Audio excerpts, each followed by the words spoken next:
Greetings. Hey. Welcome to the Urban Action Showcase, 8th annual virtual experience. We have none other than the incredible Ella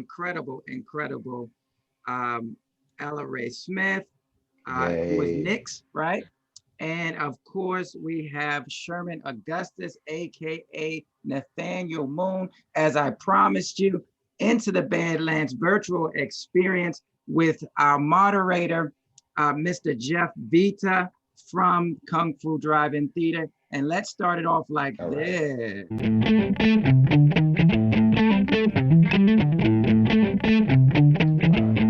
Check it out!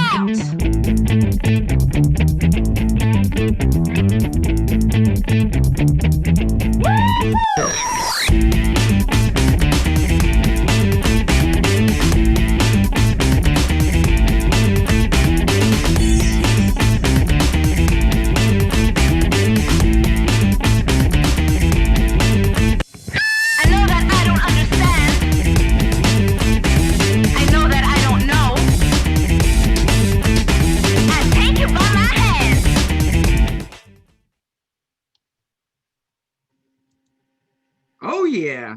Oh, yeah. Good. All right, awesome. ladies and gentlemen, my name is Demetrius Angelo. I am the founder and executive producer of the Urban Action Showcase and Expo, where we celebrate diversity and the multicultural achievements within the blockbuster action genre. Let me introduce you to Jeff Vita from Kung Fu Drive-In Theater podcast. He's going to take over the show now. I'm going to leave you and say thank you in advance for being here. But as you guys know, we're doing several Zooms and all kinds of things with this virtual experience, trying to adapt like Bruce Lee, like water. We're trying to be like water right now. But I'm going to leave you with the lovely Ella Ray Smith, AKA Nix, and the incredible Sherman Augustus, AKA Nathaniel Moon. Thank you, guys. Jeff, take it over, my friend. Thank you, Demetrius. Ella Ray, Sherman, thank you so much for joining the Urban Action Showcase and Expo virtual experience. Such a crazy time, but I'm so happy to be able to have you guys here to talk about a show that I miss already, Into the Badlands. But guys, thank you so much for taking the time. Thank you for having us. Yeah, that was such a joy just to watch those clips. It's so I exciting know. every time I Want see you in it. action. Now that you've been removed from it for a while, what does it feel like to look back at and see just how badass you guys were? Oh man. Ella, go ahead. Yeah, right. I look at it and I go, oh wow, I looked so badass. I was so cool. And I'm sat here in my normal clothes. I don't have any swords. I'm not part of a cult. Life's kind of a little bit boring in comparison. But I do still have a head, so Yeah, absolutely. That was so wrong on so many levels, man. I really miss the camaraderie that we had with all the actors. It's very rare. I mean, in going back all the way to season 1, it's very rare to have a group of actors with the cast as vast and as huge as we had. There was not one single knucklehead actor. And that is so refreshing and so rare. And when you remove yourself from that, you just miss it so much, So that's my thing. Well, let's get into the cast then. Not just the cast, but the cast and crew, because Into the Badlands was a unique show on so many levels. Not the least of which was its commitment to featuring diversity in front of and behind the camera. Absolutely. So were you guys aware of that aspect when you joined the cast? Did it matter? And did it put any added pressure or influence on your performance? Ella? For me, so I joined season 3. I watched the show, so I kind of was familiar with the cast, but I had no idea how it was made. And then I walked into my first day of fight camp training into this incredible world full of people from all around the world training and fighting and doing all sorts of jobs, and Badland was such a massive show, so many people employed, so many local Irish people, all of our stunt teams from Hong Kong. In fact, we had stunties from all around the world. It was just like this metropolis of all sorts of different people. I had no idea I would walk into something like that, but going into a space like that, you instantly feel comfortable and at home and accepted, because everyone's accepted, everyone's welcome, and I don't know, it almost felt like you just step into a little utopia in a way, safe place, you know? Yeah, I will concur with that, because season 2, when they introduced my character, basically for me, I noticed the diversity day one. When I stepped onto that bridge to do the scene with with Nick and Daniel, and I just noticed the crew. But season 3, when we all showed up, it was one day we were working, and I tell the story a lot. I just noticed, I had a conversation. First of all, I had a conversation with Al about the diversity in front and behind the camera. And I remember one day I was so moved by it that I was getting ready to go to set, and I just stopped, went behind the trailer, and I kind of cried a little bit. I'm just like, you don't see this even in the States. I mean, I have to come all the way over here to Ireland to see a diversity of just a plethora of people from South Africa, from, you know, from the middle of Europe. And, you know, it just really moved me to a point. I was just like, okay, I'm gonna go back here and just cry, because you come back to the States and you start working on certain things.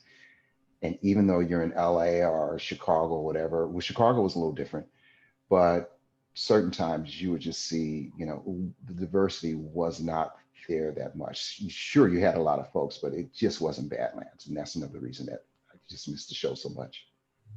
No, that, I know. I went behind the trailer. I was like, oh man, yo, this is so beautiful, man.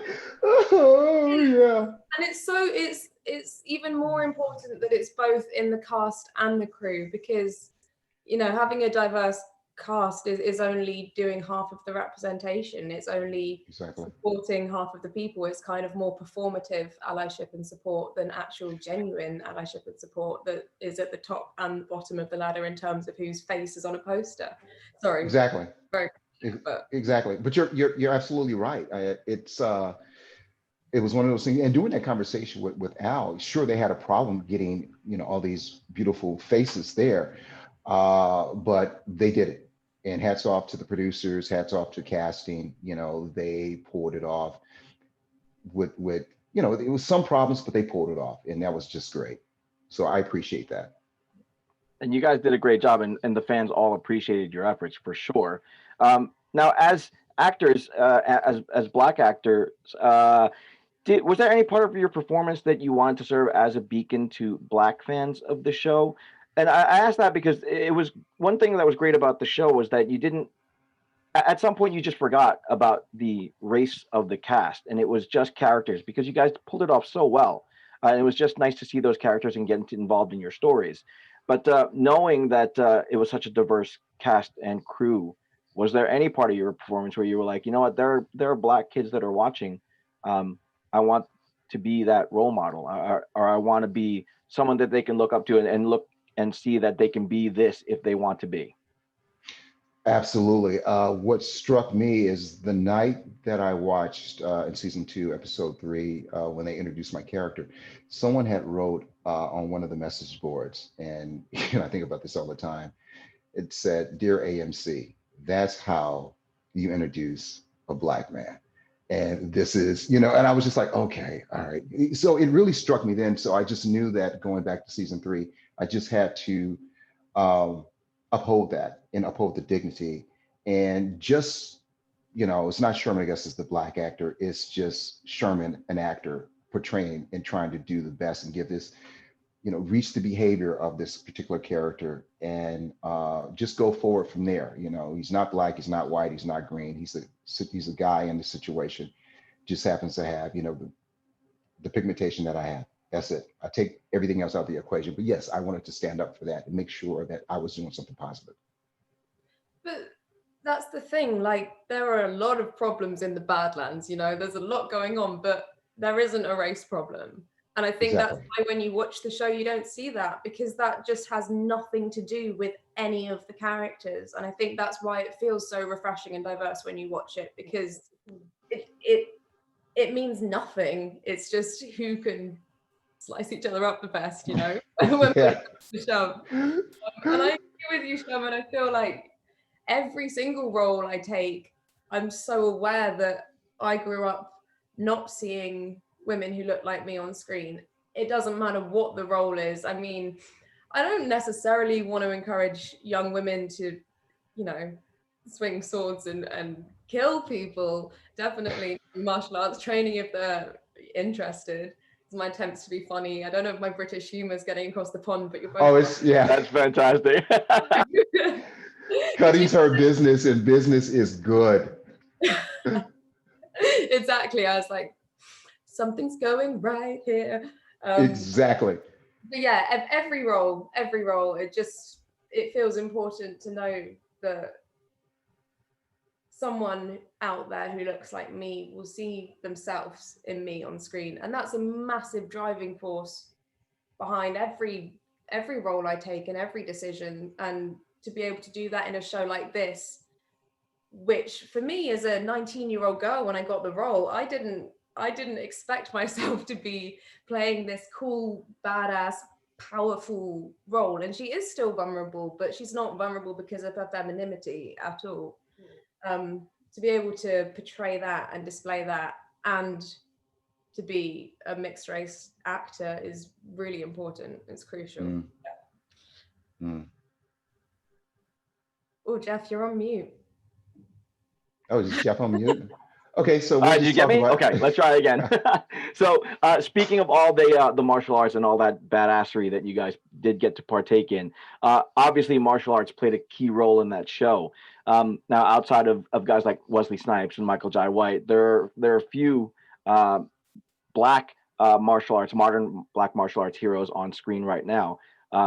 Even less for black female martial arts actresses. Were you guys prepared to face the inevitable comparisons, being that you were on this high-profile show, whipping swords around and doing these amazing martial arts? For me, I come from, I got a background in martial arts, so in Taekwondo, in Kutsu. So that was fine. And I did that because I got into martial arts because I miss playing football. I missed the whole thing about sports and camaraderie. So I got into the whole thing to make sure I kept my flexibility and my strength. And I just didn't need to have all that muscle mass I had when I, my 20s and 30s. So what I was not prepared for was I never took any sword training. So that was, it was kind of difficult. And, I had to, really press myself to learn and adapt, be like water, and adapt to the whole thing. Huh? And you only have one hand, so. Oh yeah, well, see, that was the whole thing. Very true. I remember after I get the hand cut off, so I'm training, I'm doing all my stuff, that whole before we reported to fight camp, and I'm doing it with my right hand because I'm thinking, duh, actors thinking they don't get paid to think. I'm thinking I'm going to get like the Darth Vader articulating hand. I'm going to be able to move my fingers and everything, so I'm going to be cool. So I kept it up with my right, and I got an email from Daniel one day. Hey man, see you next week. You have been practicing with your left, haven't you? I'm like, I just started sweating bullets, and I hit him back. Oh yeah, man, absolutely.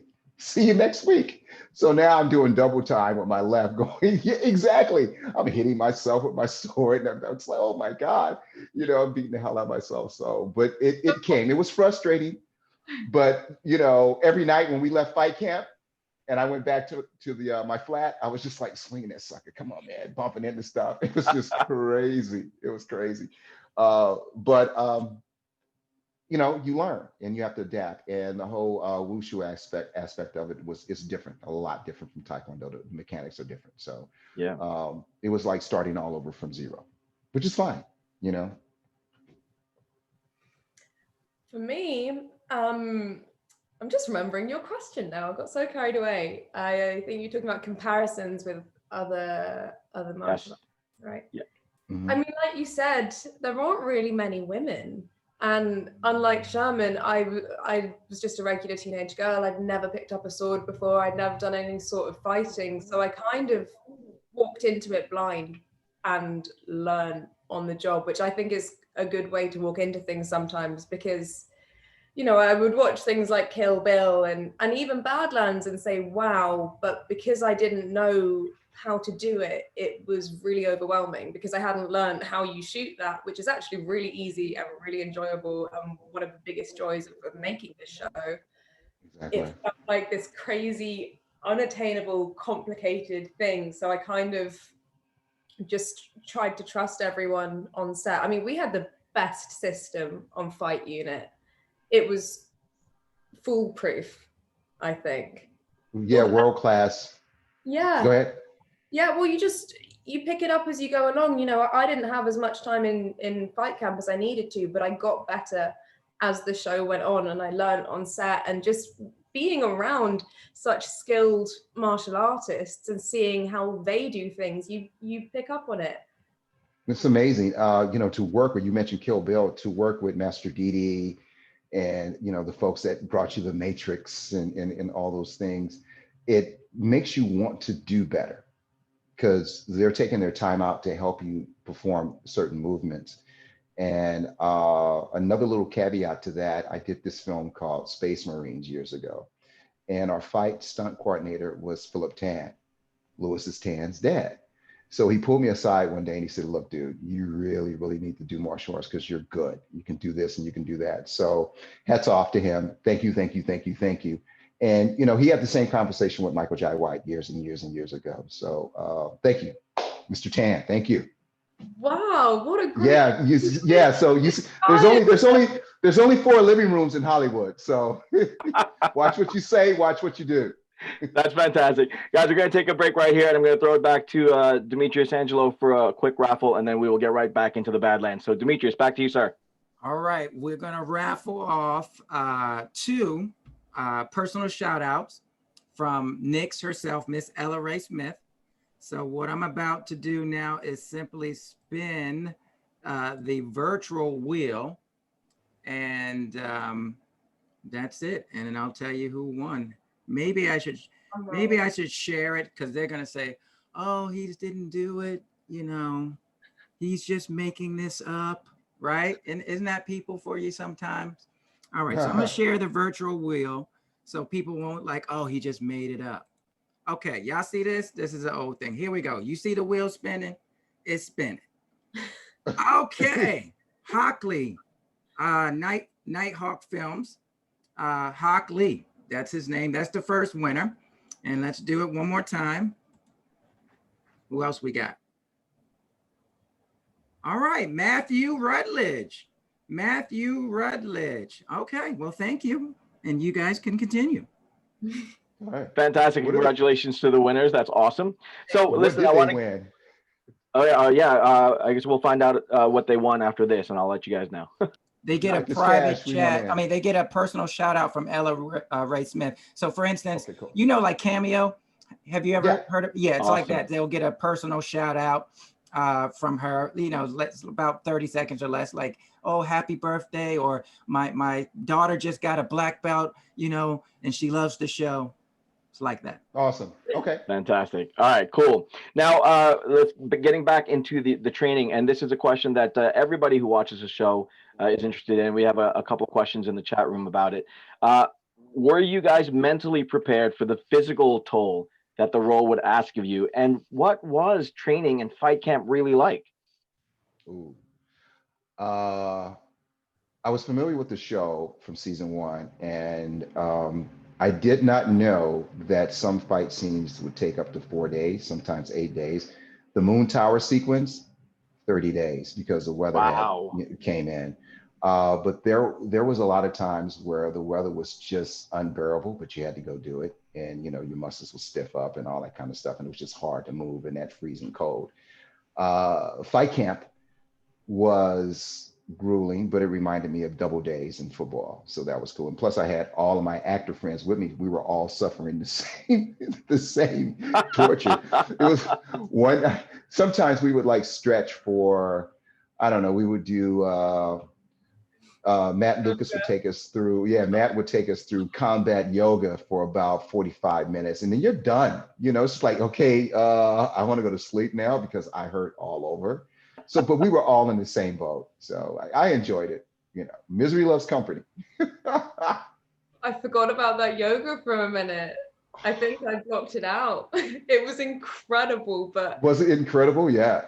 yeah, well, you feel great afterwards. But I was, I'm not you, Sherman. I'm not a sportswoman. I was so unsporty before Badlands, and I'm not gonna lie. I may have told a white lie and said I did yoga before. It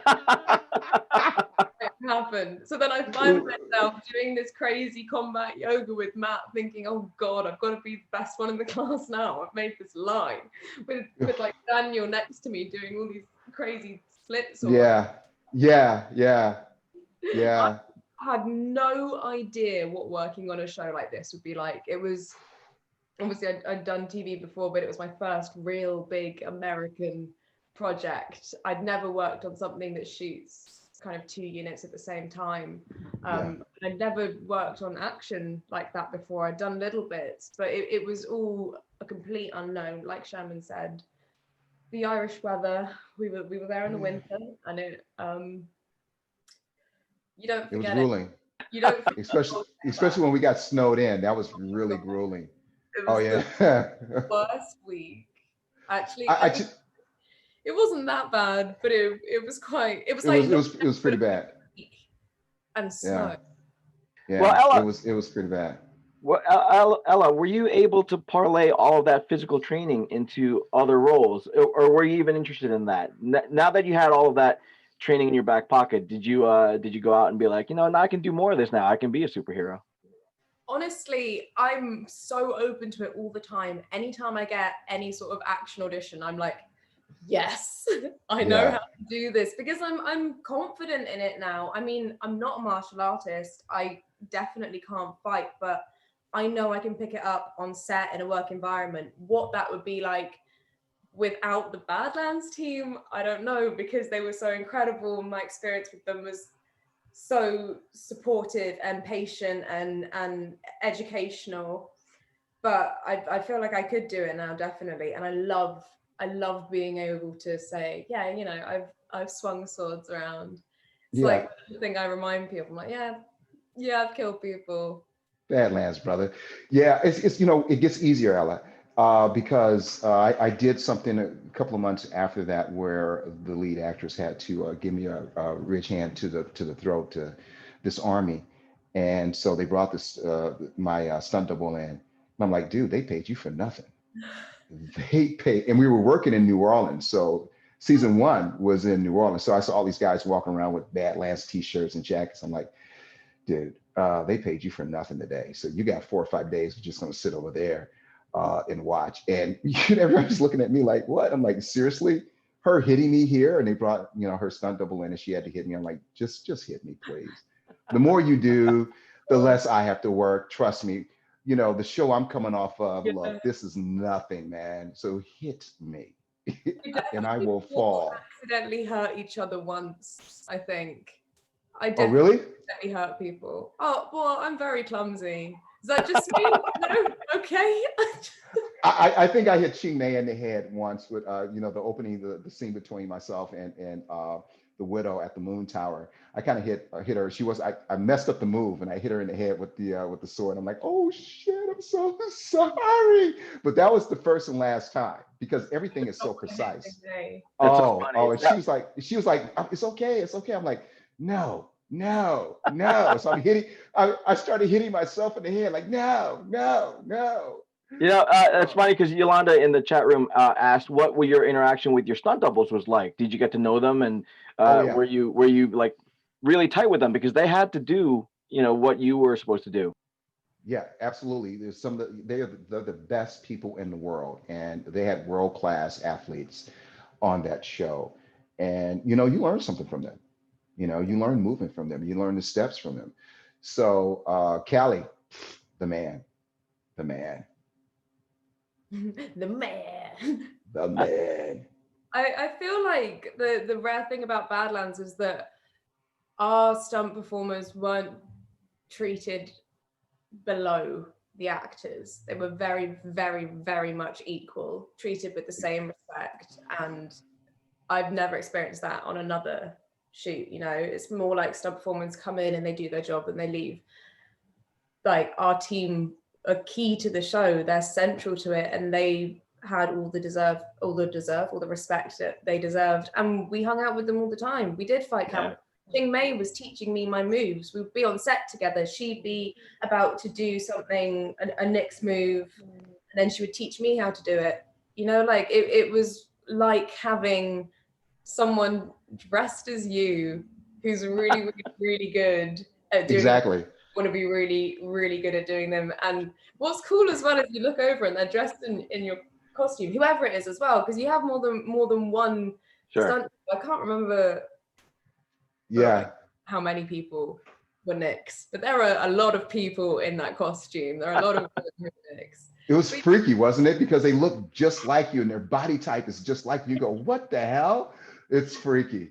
And then I bump into, there's one particular woman, Belle. I bump into her all the time. It doesn't matter where I go. London too. I feel like she's like my personal stunt double now. I love her.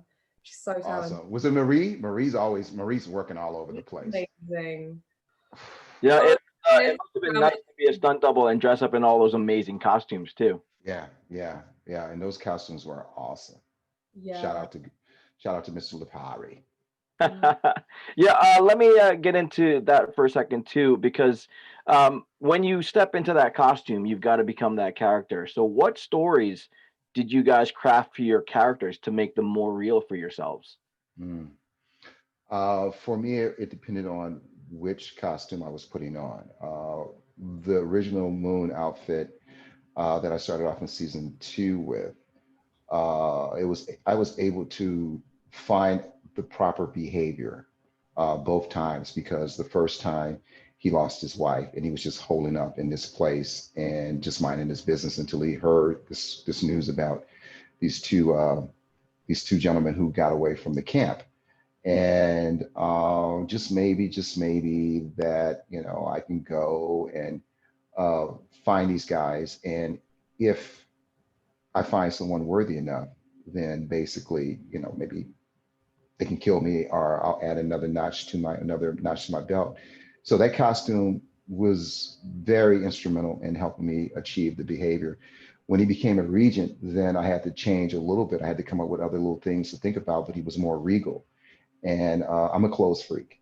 So every time I put that costume on, I wanted it to be pristine. I wanted it to look good in that costume. Even if I had a fight scene in it, it still had to be really pristine. You know, it's like, okay, if you got into a fight in a really beautiful coat like this in the street, don't get no blood on it, dude.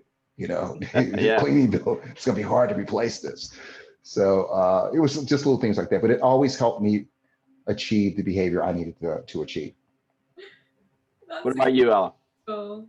Wow, I never thought like that when I was in Nyx's costume. I was more like, how muddy can I get today?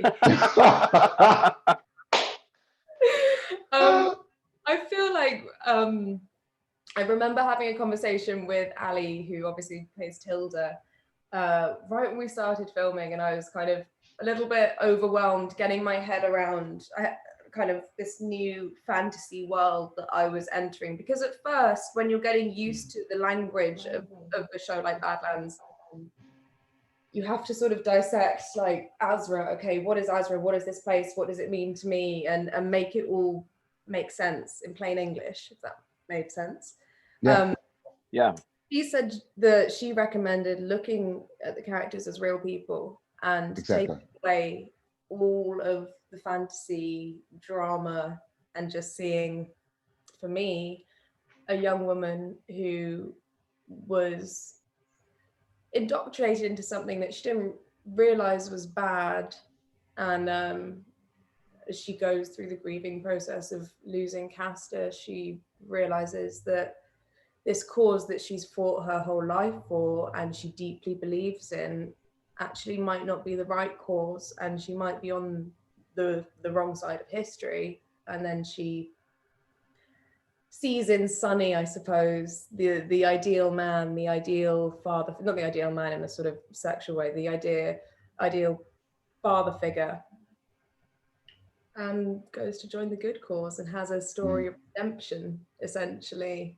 And I think, like, looking at her story like that, looking at her as just a girl who wanted to be good, who just wanted to help the world and realized she was harming it, and felt guilty about that, was how I looked at Nyx. Definitely. Yeah. That's great. Now, Yeah. so what about, tell me a favorite moment for your character. Nyx for you, Ella, and Moon for you, Sherman. But specifically about that character's story as you guys crafted it.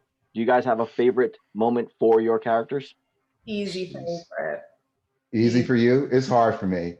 So easy. It's hard. I was talking to Babu, who plays Pilgrim. I was chatting to him earlier, and I said, I'm doing this panel. I have this question. I know the scene, and it's the one with you.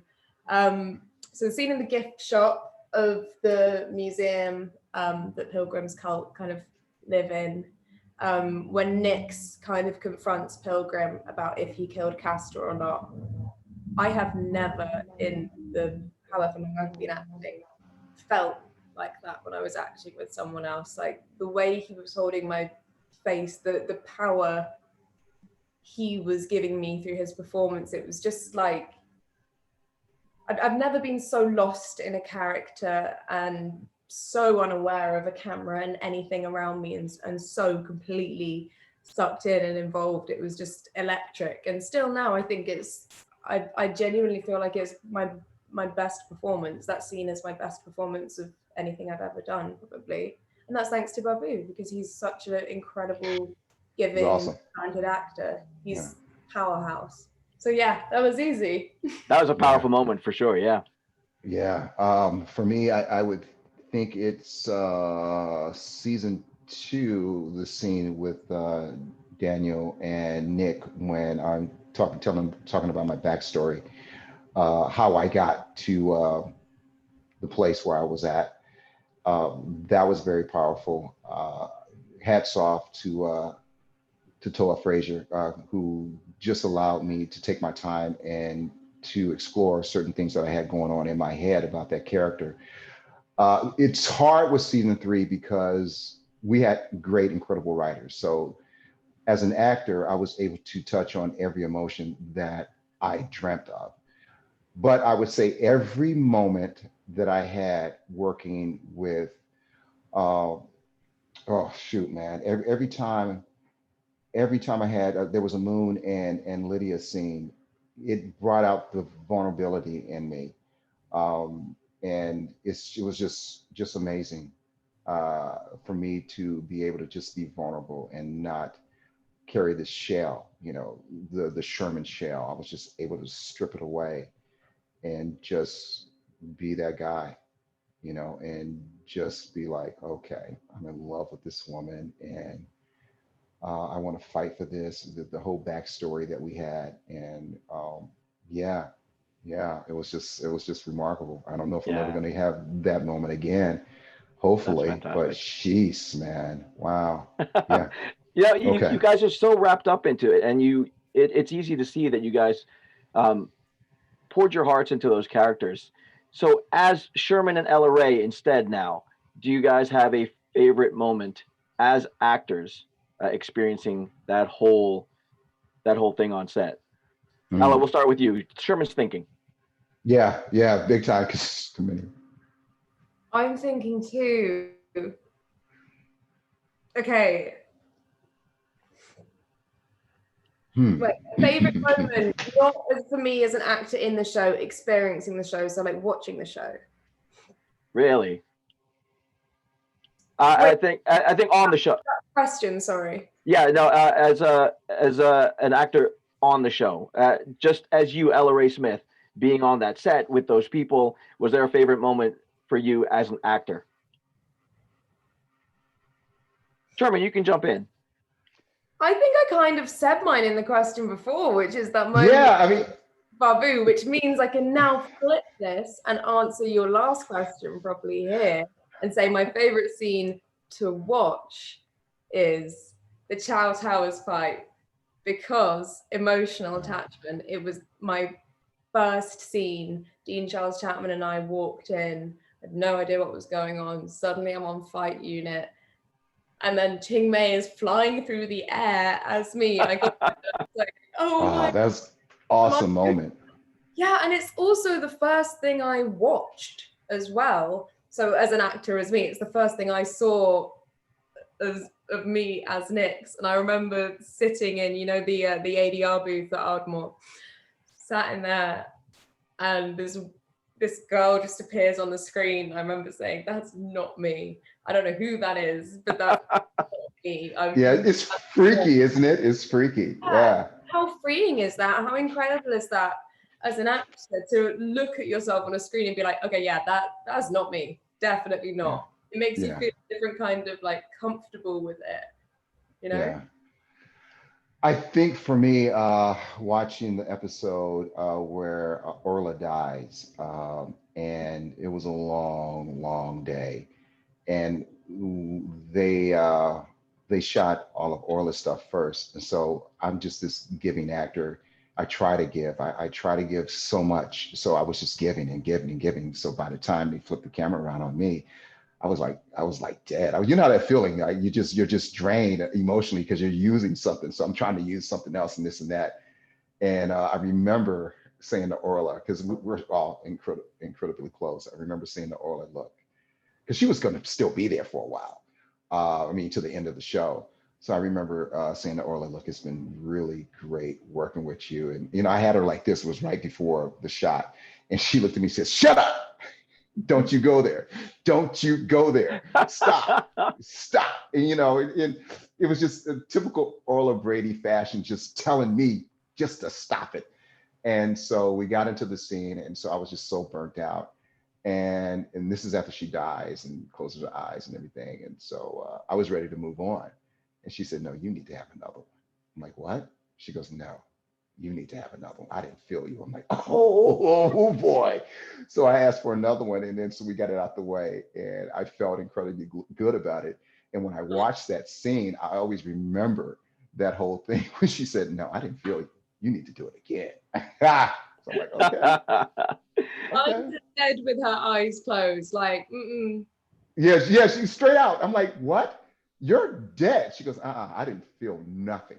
You need to do it again. I'm like, okay, you're right, because I'm burnt out. But we got it. We got it. After that, I'm like, oh, that's amazing. And that's love right there. That's love right there for your fellow actor to say, hey, look, I know your potential and I'm not feeling it. And I'm playing dead. So there it is right there. That says a lot. All right, now you both played dead on that show, but here's a question that I imagine that you guys as actors probably talk through at some point when you're on a show where your characters get written out of the show for whatever reason. But if your characters were spun off into their own stories, still in the Badlands universe, what do you think that journey would entail? Maybe. Well, for me, go for it. Go for it. Well, maybe Nyx goes to Azra. Maybe Nyx and Castor are reunited in Azra. I remember Dean and I would talk about that, and I'd be like, yeah, that's something nice to think about. You know, a lot of trauma for Nyx going through this loss. It's nice to think they might meet again. And, you know, they would definitely still fight, but they would fight for good. And there'd be like, I don't know. I mean, I think Miles and Al would have to create Azra, but there'd be all sorts of challenges they'd have to face. Exactly. I think for me, Moon is seriously still looking for Cressida. And I think his goal would be, it would be just straightforward. His goal would be, I'm going to find this woman and kill this woman for doing what she did. And after that, I'm gonna just go back and hold up in the Moon Tower and I'm good. And I'm Cressida's standoff would be like exactly. Whole show about the two of them. Exactly. I'm gonna find her, I'm gonna take care of business, and then I'm gonna go back to the pad and hold up and chill. Okay. And that's what I'm gonna do. Ella Ray, this question's for you from Angela in the chat room. Ella, fans loved watching Nyx grow. They were devastated by her death. How was it to play that scene? It was it was funnier than you would think, because there was just this version of my head that looked exactly like me and even had a nose ring, which was my favorite detail about it. That part was funny. The fight, that final fight was, I remember it being really hot, and I remember it being quite tough, but also really powerful, because I kind of, I mean, this is like very technical, like small detail performance things, but maybe people notice it, I don't know. I felt like when Nyx fought with Dark Chi, the way she fought, or the way I tried to make her fight was this very kind of controlled, robotic way, because it was her order from her master, from Pilgrim, right? And then in that last fight, she's fighting against this master. She's free and she's wild, and it was the first time I allowed myself to fight and use my facial expressions, and like stabbed and I'm coughing up blood, and it's all just like a lot more facial and raw, and like an emotional fight, rather than she's fighting with her heart for something she feels about, cares about, rather than because she's being told to, because she thinks it's the right thing to do, and because someone can control her. So it was actually really, really powerful. Yeah, it was really powerful. It was just weird when Babu threw my head down the stairs, because we've been so close for so long, and then for it to So end, wrong. So wrong. It was so wrong on so many knocking levels. it down the stairs. I think my mum is still traumatized from watching. Wow. Yeah, Wow. That was an awesome fight scene too. so good. It was. I think that. Oh no, Chow Towers is my favorite. I'm not changing my favorite. Well, speaking of Ah. Chow, Sherman, we have a question in the chat too from Gary. Season 3, episode 8, Moon had a badass fight scene against Baron Chow's men, and Mhm. a lot of this goes into how long did it take to prep for that fight scene, and how long did it take to shoot that particular fight? Do you remember which one? The big battle scene, is that the one? Yeah. Okay. It took it took about 6 days, 6 to 7 days to shoot that. Even longer because they shot a lot of stuff without me, just a lot of the battle stuff that was going on. It was hard because I had to come down that hill on that horse and try to stop that horse on its mark. And all the fire stuff that was going on was digital. uh, it was FX. But what was interesting is that we rehearsed that a couple of times, but once the motions and the movements started happening, the horse kind of freaked out. And so I'm trying to hold on with dear life with silk pants on an English saddle. And that the horse is freaking out. And I'm like, oh no. So I'm trying to do these figure eights and stand up over the saddle and do that stuff. And the stunt guys were just so cool. They just waited for the horse to land and they would come in and all that kind of stuff. And a couple of times I almost fell. And I remember Pete Miles running over, you look like a pro. Oh my God, I'm like, get me off this damn thing right now. So I got off the horse and I looked at him. I said, dude, his name was Phoenix. I said, like, yo, Phoenix, if you would have bucked me, I would have kicked your ass, right? And so he looks at me and he kind of turns and steps on my foot, like, you weren't gonna do nothing, homie. And I'm like, yeah, you're right. So that was really challenging, but that was a fun scene to do because there was so many components and it was so cold that day. We were shooting in the rock quarry and that the cold just circulated and was just going around in a circle. And you look at how everybody else is out there and they're not protected from the elements. You can go to your little warm trailer, but these folks have to stay out there. So it makes you work even harder. So I remember I would not get off that horse in between takes. I would stay out there with everyone else. So that was a really cool scene to do. I really enjoyed that. And Angie Chang shot that sequence along with Master Didi, and hats off to them too, because they're just the best in the business. Yeah. Period. Fantastic. Period. I can't believe we've been talking for almost an hour now. So we're going to start wrapping up soon, but I want you guys to finish this sentence for me. I'll start with you, Ella Ray.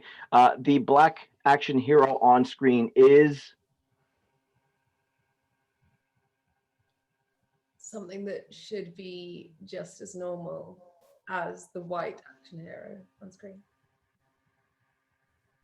Yeah, sorry. excellent. Sherman, how about you? I concur, and we need more. We really do. And we need more in all kind of genres. We really do. Absolutely agree. It's very important.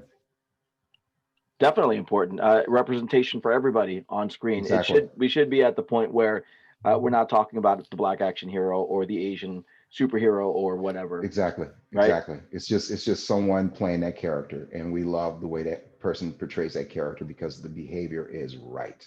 That's what's important. I think a lot of Awesome. people don't realize how deeply it actually affects us. You know, you don't realize how negative it is to just see one stereotype of one certain type of person on screen Exactly. until Exactly. it's too late. And that's ingrained in people's minds. We need to reverse things like that that have been done in the past. Don't know if anyone's watched any films from like the 90s, but like in lockdown, watching old films and you just think things have changed a bit since then. But Exactly. that's not where Go they need ahead. to be. We're not watching things that represent the world that we live in. And that's Yeah. the Right. problem. My motto is if it's not going to enhance my career properly, then I'm not going to do it. So, you can look at my resume and tell the kind of things that I'm attracted to. And, there's conversations like that all the time with agents and managers about things that I'm sent. I'm like, nope, nope, nope, nope. Times have changed. And especially right now, it is my duty to make sure I keep bringing forth characters that have gravitas and substance and people can look up to, because that's what I look for when I watch my favorite actors work. Well, let's play off of that then. What are you guys working on right now? And this will be the last question. So tell the audience what you have in the works to continue to bring forth that energy and that power. Ella? I have 3 movies coming out. I don't have release dates for any of them. One is called Sweetheart. It is a very British coming of age LGBT Awesome. film. Can't tell you too much more. One is called Awesome. Months by Simon Barrett, which is a horror. And the third is a film called The Lost Girls by a director called Livia De Polis, which is don't know how much I can say about it. So that's it. Yeah. Awesome. I have a film coming out, a nice indie film coming out called The Banality from 2 young filmmakers. They're amazing. Where I play a priest that has these visions of the impending doom of the world. So that's pretty soon. And well, I'm going to spill the beans because I've been holding on to this. I've been holding on to this since last December because I was supposed to start shooting in April, but because of the pandemic, they're shooting now. Uh, yeah, hopefully I don't get in trouble for this. Stranger Things. I start. Oh, that's huge. Congrats. Yeah, thanks, brother. Congratulations. Oh, thanks, and congratulations to you. I'm Seriously. so happy for you. Oh my God. Yeah. It's a serious character. So yeah, I'm excited. I'm That's just jumping at the bit. fantastic. Yeah, but Moon still lives, baby. Moon still lives. Well, you know what, Sherman, Ella Ray, thank you for Moon and thank you for Nix. You guys were fantastic parts of that show. That show will live on. And I know we talked a little bit before the show. Maybe there might be something coming on later. There isn't any definitive word about that, but we would love to see you guys come back and just have the whole Badlands universe back. I'm going to throw it back to Demetrius, but thank you both so much for taking the time out to talk. Thank So you. great to see you. Well, I'll talk to you soon.